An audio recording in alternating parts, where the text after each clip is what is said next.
এগিয়ে চলেছেন।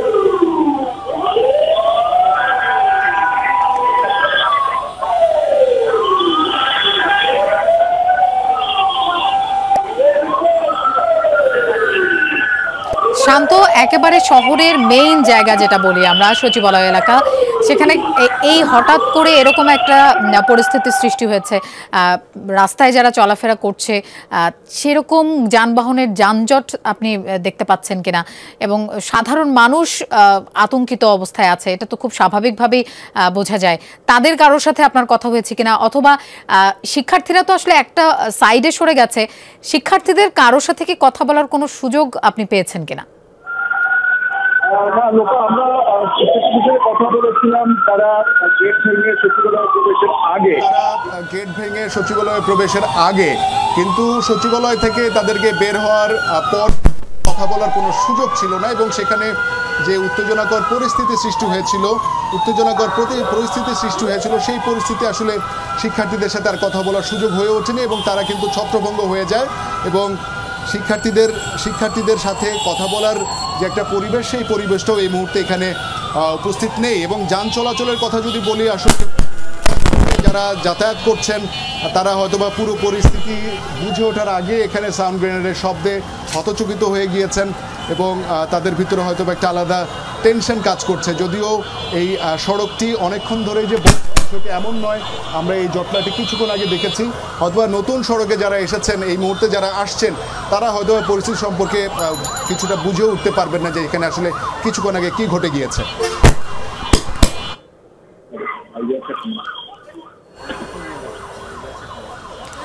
শান্ত, আমাদের আরেক সহকর্মী আলমগীর স্বপনও সচিবালয়ে আছেন, আমরা এবার তার কাছে একটু যেতে চাই। স্বপন, এই মুহূর্তে আপনি সচিবালয়ের মধ্যে আছেন, সেখানে কি অবস্থা দেখছেন?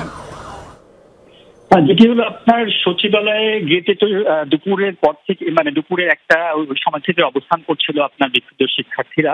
তো তারা 3:50-এর দিকে আসলে তারা হলো সচিবালয়ের যে গেট, এখানে সেনাবাহিনী, পুলিশ তারা ব্যারিকেড দিয়ে রেখেছিল, সেই ব্যারিকেড ভঙ্গ করে তারা হলো সচিবালয়ের ভিতরে ঢুকে যায় বিক্ষুব্ধ শিক্ষার্থীরা, এবং তাদের যে দাবি, সেই দাবি বাস্তবায়নের দাবিতে তারা স্লোগান দিতে সচিবালয়ে, মূলত তারা তো চেনেন না, সেটা হলো স্বরাষ্ট্র মন্ত্রণালয় যেদিকে, সেই দিকে তারা এগোতে থাকেন, এবং সেখানে আপনার যে সামনে কিছু গাড়ি ছিল, সেখানে কিছু গাড়ি ভাঙচুর হয় প্রথমে, এবং তারা আস্তে আস্তে স্বরাষ্ট্র মন্ত্রণালয়ের নিচে পর্যন্ত যায়।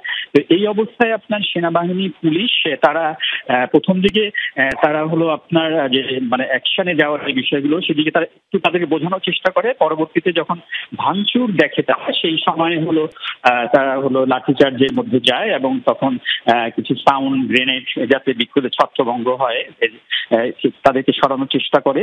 তো প্রায় আধা ঘন্টার মতো কিন্তু মানে আন্দোলনরত শিক্ষার্থীরা তারা কিন্তু সচিবালয়ের ভিতরে অবস্থান করে। এই সময় আমরা দেখেছি যে লাঠিচার্জ, তারপরে তাদেরকে বের করে দেওয়ার চেষ্টা হয়। একটা পর্যায়ে যে যারা ভিতরে আটকে যায় বিক্ষুব্ধ শিক্ষার্থী যারা, তাদেরকে হলো আপনার সেনাবাহিনী, পুলিশ তাদেরকে বুঝিয়ে, এবং আমরা দেখেছি অনেকের পায়ে হাতে লেগেছে, তাদেরকে বুঝিয়ে তাদেরকে হলো সচিবালয়ের যে 1 নাম্বার গেট, মেইন গেট, সেই গেট দিয়ে তাদেরকে বের করে দেওয়া হয়। তো কিন্তু বাইরে বিক্ষুব্ধ শিক্ষার্থীরা অবস্থান করছিল, তারা প্লাস যারা বের হয় তারা মিলে আবার হলো আপনার বিভিন্ন ইট পাটকেল সচিবালয়ের ভিতরে নিক্ষেপ করে আইন শৃঙ্খলা দিকে, মানে তাদের কাছে যে লাঠি কিংবা যে ইটের টুকরো সেগুলো ভিতরে মারে।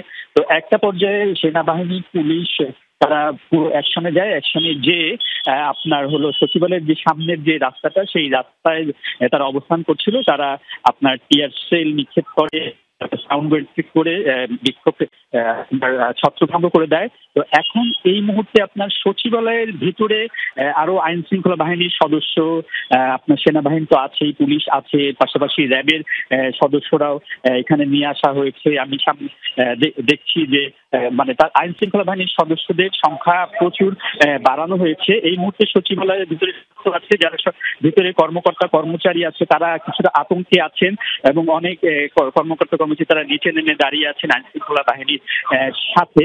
তো এই মুহূর্তে সচিবালয়ের ভিতরে এবং সচিবালয়ের সামনে যে রাস্তাটা, সেখানে বিক্ষুব্ধরা, আন্দোলনকারীরা তারা নেই। তারা যেটা আপনি জানেন যে দাবি জানাচ্ছেন মাইলস্টোনের যে ঘটনা, ভয়াবহ মর্মান্তিক যে ঘটনা, সেই ঘটনার ঘিরে আপনার যে এসএসসি পরীক্ষা স্থগিত করা না করা নিয়ে যেই সংকটটা, সেটা সেই তারা হলো আপনার শিক্ষা উপদেষ্টা সচিবের আপনার পদত্যাগের দাবি জানাচ্ছিলেন। এর পাশাপাশি আমরা এখানে যেটা দেখেছি, এখানে কিন্তু আগে থেকে একটি ঘোষিত আপনার কর্মসূচি ছিল আজকে শিক্ষা অধিদপ্তরের সামনে যে রাস্তা সেখানে বা সচিবালয় ঘিরে, সেখানে আপনার এসএসসি পরীক্ষায় যারা অকৃতকার্য হয়েছে তাদের একটা সমাবেশ ছিল। তো সেই জমায়েত প্লাস মাইলস্টোনের ঘটনাকে কেন্দ্র করে যে দাবি, সবগুলো মিলেই কিন্তু আজকে এখানে শিক্ষার্থীদের ভিতরে ঢোকে। তো এখানে সচিবালয়ের ভিতরে কয়েকটি গাড়ি ভাঙচুরের বিষয় আমরা দেখেছি, কিন্তু মানে বড় ধরনের কোনো এখানে ঘটনা ঘটে নাই। এখন সচিবালয়ের যে 3টি প্রধান গেট, সেই 3টি প্রধান গেটেই আইন শৃঙ্খলা বাহিনী সহ আপনার সেনাবাহিনী তত্ত্বাবধানে আপনার সবগুলো গেটেই করা নিরাপত্তা ব্যবস্থা রাখা হয়েছে, আমরা এখানে দেখতে পাচ্ছি।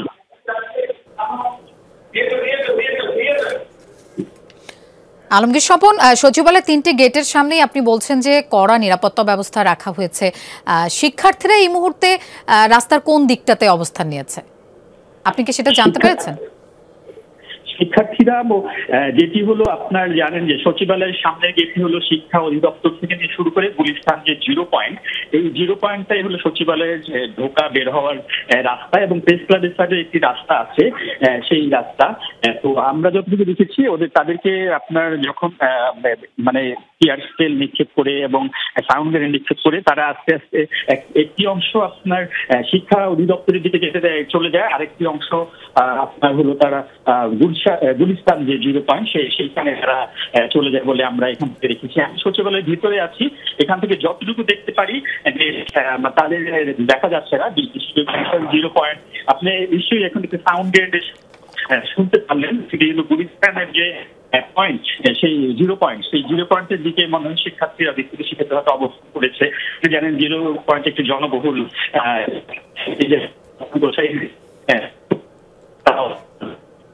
এখান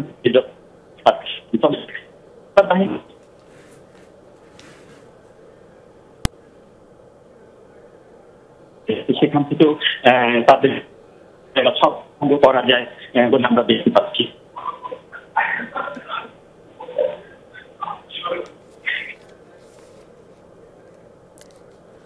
স্বপন, আপনাকে ধন্যবাদ আমাদের সাথে যোগ দেওয়ার জন্য। দর্শক, মাইলস্টোন স্কুল অ্যান্ড কলেজে গতকাল যে দুঃখজনক একটি ঘটনা ঘটেছে, প্রশিক্ষণ বিমান বিধ্বস্ত হয়েছে, সেই অনেকগুলো শিক্ষার্থীকে আমরা হারিয়েছি, অনেকেই আশঙ্কাজনক অবস্থায় এখনও হসপিটালে ভর্তি আছে। এই সব বিষয়ে বিক্ষোভ প্রকাশ করছেন আজকে শিক্ষার্থীরা। সচিবালয়ের সামনে উত্তেজনাকর পরিস্থিতি সৃষ্টি হয়েছে। আমরা সেই খবরগুলো আমাদের সহকর্মীদের মাধ্যমে আপনাদের জানাচ্ছিলাম। দর্শক, এই পরবর্তী অংশে এই মুহূর্তে আমাদের সাথে যোগ দেবেন তৌহিদ হোসেন। তৌহিদ। লোপা, ধন্যবাদ আপনাকে। দর্শক, আমরা জানছিলাম এতক্ষণ সচিবালয়ে, আমরা যেটি যারা এই মুহূর্তে দর্শকরা যোগ দিয়েছেন তাদের উদ্দেশ্যে জানাতে চাই যে গতকালকে মাইলস্টোন স্কুল অ্যান্ড কলেজে যে বিমান বিধ্বস্ত হওয়ার ঘটনা এবং তার জের ধরে এইচএসসি পরীক্ষায় পেছানোর দাবি এবং অন্যান্য যেসব দাবি ছিল শিক্ষার্থীদের, মাইলস্টোন স্কুল অ্যান্ড কলেজের শিক্ষার্থীরা আমরা দেখেছিলাম 6 দফা দাবি সকাল থেকে উত্থাপন করেছে। এর পরবর্তীতে আমরা কিন্তু যেটি জানতে পেরেছিলাম যে সচিবালয়ের সামনে নয়, শুরুতেই শিক্ষার্থীরা, বিভিন্ন কলেজের শিক্ষার্থীরা মূলত ঢাকা শিক্ষা বোর্ডে অবস্থান নেবে বা সেখানেও একটি ঘেরাও কর্মসূচি করবে, সেরকম একটি তথ্য জানা গিয়েছিল। পরবর্তীতে আমরা যদি দেখি বেলা 2:30 নাগাদ তারা সচিবালয়ের সামনে এসে জড়ো হয় এবং কিছুক্ষণ আগে আমরা যেটি দেখেছিলাম যে সচিবালয়ের প্রবেশ ফটক দিয়ে তারা সবাই আসলে সচিবালয়ের ভেতরে ঢুকে পড়ে।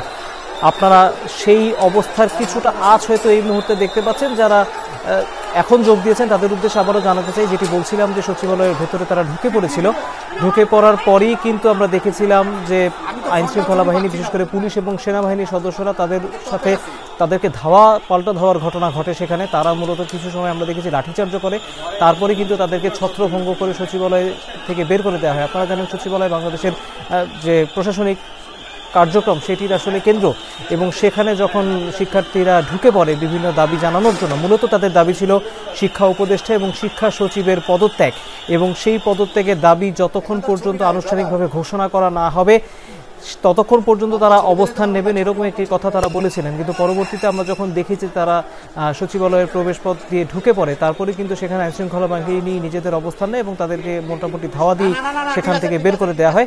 আমরা দেখেছি অনেককে এরকম আপনারা যেটি দেখতে পাচ্ছেন যে অনেকে ধরেও বের করে নিয়ে আসা হয়।